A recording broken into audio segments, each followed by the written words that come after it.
Hello guys! Hello! This is for Aquarius. Aquarius, welcome dito sa ating channel, Kapalaran 888 Aquarius.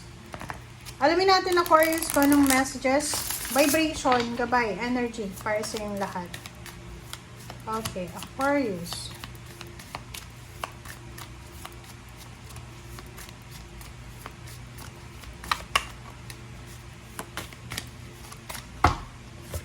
Okay, so first card natin is pause. Wow, bakit kailangan mo mag-pause?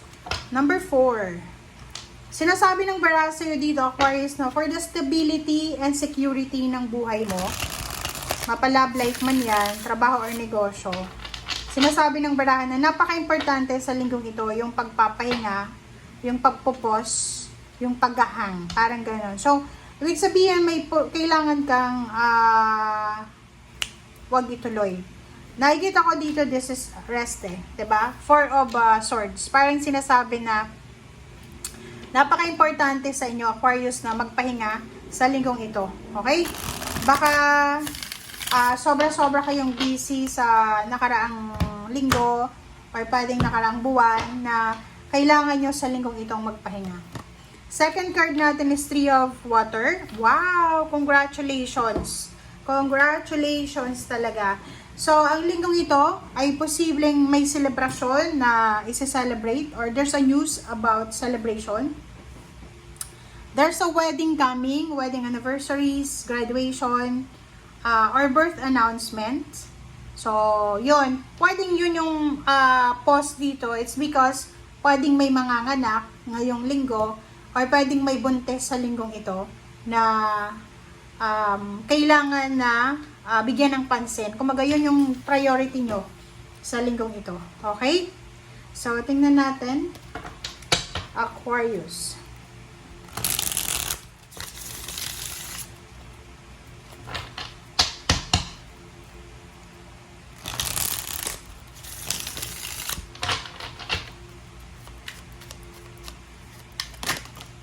Okay. Ace of Cups.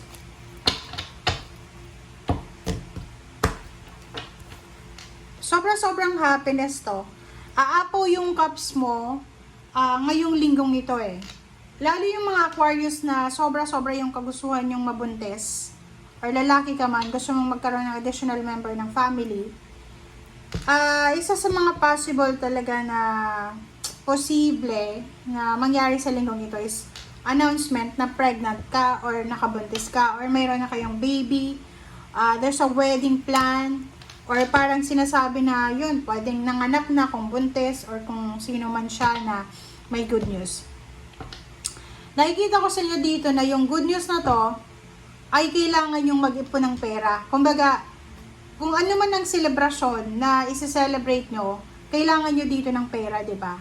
So, yung Four of Pentacles, sinasabi ng Four of Pentacles na kailangan yung pera di ba?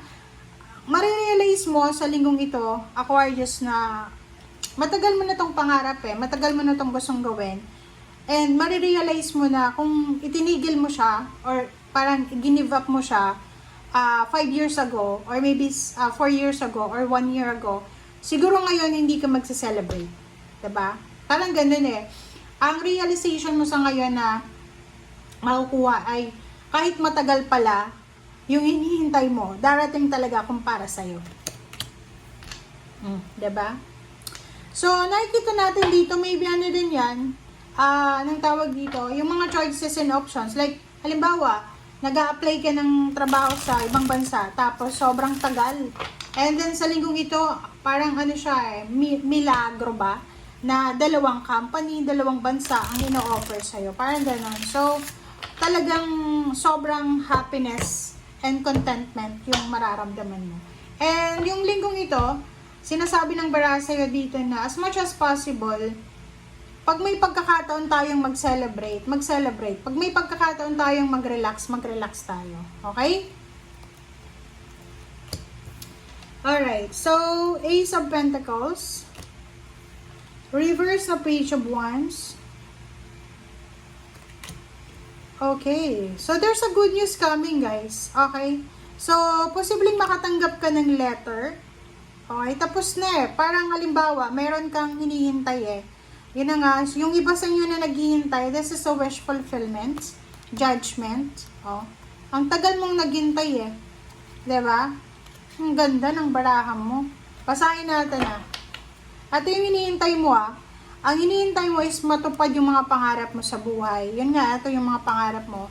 Sinasabi ng baraha sa'yo na isang desisyon lang ang gagawin mo, lahat ng hinihintay mo darating yan sa'yo.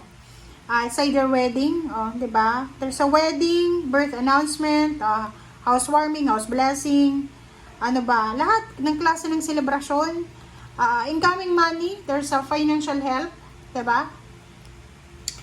There's a business opening, collaboration, happy family, there's a travel, international or local travel. And sinasabi ng barahan na kung may mga kaaway kayo or ka-misunderstanding, possible kayong makatanggap, Aquarius, ng apology, or pwedeng makakatanggap ka ng message or chat from someone na pwedeng hihingi sa'yo ng tulong para makausap yung taong gusto nilang makausap. Okay? So,